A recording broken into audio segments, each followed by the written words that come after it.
ایک شخص سے حضرت نظام الدین اولیاء کے مزار کا پتہ پوچھا اور اس نے حیرت سے منہ کھول دیا۔ اماں نئے لگتے ہو دلی میں، کہیں باہر سے آئے ہو؟ یہی بات ہے، میں نے جواب دیا اور وہ سر ہی پڑ گیا۔ مجھ سے پوچھے بغیر تانگا روکا اور مجھے سوار ہونے کا اشارہ کیا۔ کیوں؟ اماں آ جاؤ، تکلف نہ کرو، ہمارے سلطان جی کی زیارت کو آئے ہو، چلو ہم پہنچا دیں گے ان کے کنے۔ لاکھ منع کیا نہ مانا، تانگا چل پڑا اور وہ مجھے راستوں کے بارے میں بتانے لگا۔ یہ ببر کا تکیہ ہے، یہ منکوں والے پیر کا مزار ہے اور یہ نیلی چھتری۔ یہاں سے تانگا دائیں کو مڑ گیا، یہ بائیں ہاتھ والی سڑک ہمایوں کے مقبرے کو جاتی ہے، میرے رہنما نے بتایا۔ بالآخر درگاہ شریف پہنچ گئے، وہ اسی تانگے میں واپس چلا گیا۔ اس کی محبت نے دل پہ بڑا اثر کیا تھا، اندر داخل ہو گیا۔ زیارت سے دل شاد ہو گیا تھا۔ فاتحہ خوانی کی اور بہت دیر تک رکا رہا، اٹھنے کو جی نہیں چاہ رہا تھا۔ بہرحال آگے بڑھنا تھا۔ وہاں سے نکلا کوٹلہ، پرانا قلعہ، شیر منڈل، پھر مہرولی اور پھر قطب صاحب۔ دوپہر کا وقت تھا، تیز دھوپ پڑ رہی تھی، ہوا کے جھکڑ چل رہے تھے۔ گرمی اور دھوپ کی وجہ سے کوئی نظر نہیں آ رہا تھا۔ ہواؤں کے مرغولے ریت کو بلند کرتے اور بعض جگہ بھنور کی شکل میں بلند ہوتے اور چکراتے اور دور نکل جاتے۔ بچپن کی کچھ باتیں یاد آ گئیں۔ اکثر دوپہر کو کھیلنے نکل جاتا تھا، ایسے ہی جھکڑ چل رہے ہوتے تھے۔ اماں دیکھ لیتی تو کہتی، ایسی دوپہر میں گھر سے نہ نکلا کرو، چمر باولے اٹھا لے جاتے ہیں۔ یہ کیا ہوتا ہے؟ میں نے پوچھا تو ماں نے مجھے چمر باولے دکھائے۔ ہوا کے بھنور جو ریت کو رول کرتے ہوئے انسانوں کی طرح چلتے نظر آتے ہیں۔ ان میں کیا ہوتا ہے؟ جنوں کی سواری، جن ان پر سوار ہو کر نکلتے ہیں اور اگر کوئی ان کے راستے میں آ جائے تو انہی میں لپٹ کر چلا جاتا ہے اور جن اسے اٹھا کر لے جاتے ہیں۔ بچپن کی باتیں شاید عمر کے آخری حصے تک یاد رہتی ہیں اور انہیں بھلانا ناممکن ہوتا ہے۔ ان بگولوں کو دیکھ کر دل میں وہی خوف طاری ہو گیا جو بچپن میں ہو جایا کرتا تھا۔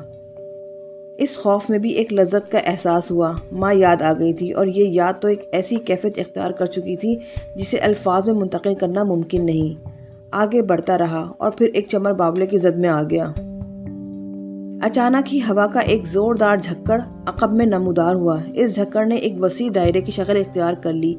گہری اور گاڑی مٹی کئی فٹ اونچی بلند ہوئی اور چکراتی ہوئی اس برق رفتاری سے میری جانب بڑھی کہ میں اس کی لپیٹ سے نکل نہ سکا۔ یوں لگا جیسے زمین سے پاؤں اکھڑ گئے ہوں۔ بڑا شدید دباؤ تھا ہوا کا۔ میں نے دونوں ہاتھ آنکھوں پر رکھ لیا اور تیز ہواؤں کا یہ زوردار جھکڑ مجھے زمین سے بلند کرنے میں کامیاب ہو گیا۔ تمام محسوسات جاگ رہے تھے اور میں کسی بھی قسم کے وہم و گمان میں نہیں تھا۔ بس میں یہی سوچ رہا تھا کہ اب زمین پہ گرا تب گرا۔ سنبھلنے کی کوشش ناکام ہو گئی تھی۔ ہوا کا یہ جھکڑ پلک جھپکتے مجھے میری جگہ سے کافی دور لے گیا اور اس کے بعد میں گر پڑا۔ گھٹنوں میں چوٹ لگی تھی، باریک باریک پتھروں کے ٹکڑے ہتھیلیوں میں چبھ گئے تھے اور میں گرد کی وجہ سے آنکھوں میں کڑواہٹ محسوس کر رہا تھا۔ ہوا کا یہ تیز جھکڑ مجھ پر سے گزر گیا، کئی فٹ دور لا پھینکا تھا اور اب وہ مجھ سے آگے نکل گیا تھا۔ آنکھیں کھولی تو مٹی چبھنے لگی۔ بمشکل تمام شانے سے کمبل اتار کر ایک سمت رکھا اور قمیص کے دامن سے آنکھیں صاف کرنے لگا۔ بڑی مشکل سے آنکھیں اس قابل ہوئی تھی کہ زمین نظر آ سکے۔ مسکراہٹ آ گئی تھی چہرے پر اور بدستور ماں کی ہدایت یاد کر رہا تھا۔ پھر زمین پہ ہاتھ ٹکا کر اپنے آپ کو سنبھالا اور سیدھا کھڑا ہو گیا، لیکن دماغ کو جو خوفناک جھٹکا لگا اس نے آنکھیں تاریک کر دیں۔ جو منظر نظر کے سامنے آیا اس پر یقین کرنے کا تصور بھی نہیں کر سکتا تھا۔ چند لمحات تک جھنجھناتے ہوئے دماغ کو قابو میں کرنے کی کوشش کرتا رہا، پھر پھٹی پھٹی آنکھوں سے ارد گرد کا ماحول دیکھا۔ خدا کی پناہ، یہ وہ جگہ ہی نہیں تھی جہاں اب سے چند لمحے پیشتر موجود تھا، یہ تو ماحول ہی بدلا ہوا تھا۔ لکھوری اینٹوں کی بنی ہوئی ایک انتہائی بوسیدہ اور وسیع عمارت، ٹوٹی پھوٹی دیواریں، بڑے بڑے جھروکے، عجیب سے فصیل نما ستون اور جگہ جگہ لکھوری اینٹوں کے ہیبت ناک ڈھیر، کہیں ٹوٹے ہوئے دروازے تو کہیں محرابیں، کہیں چبوترے جو صاف ستھرے اور کشادہ اور کہیں کہیں ممبر نما جگہ۔ ایک بات جو سمجھ میں آئی وہ نگاہوں کا دھوکہ تو ہو نہیں سکتا، اور اگر دماغ کی کوئی خرابی ہے تو ان باتوں کو محسوس کرنے کی قوت ذہن میں کیسے موجود ہے؟ لیکن کچھ بھی نہیں تھا۔ جنوں کی سواری گزر رہی تھی اور میری ماں کے کہنے کے مطابق جن مجھے یہاں اٹھا کے لے آئے تھے۔ بھلا اس کے سوا میں اور کیا سوچ سکتا تھا؟ بچپن کی حدود سے گزرا تھا اور ماں کی ہدایت پر غور کیا تھا تو یہی سوچا تھا کہ ماں دھوپ سے بچانے کے لیے یہ الفاظ ادا کر کے خوف زدہ کرنا چاہتی ہے تاکہ دھوپ مجھ پر اثر انداز نہ ہو، لیکن وہ کہانی اس وقت مجسم تھی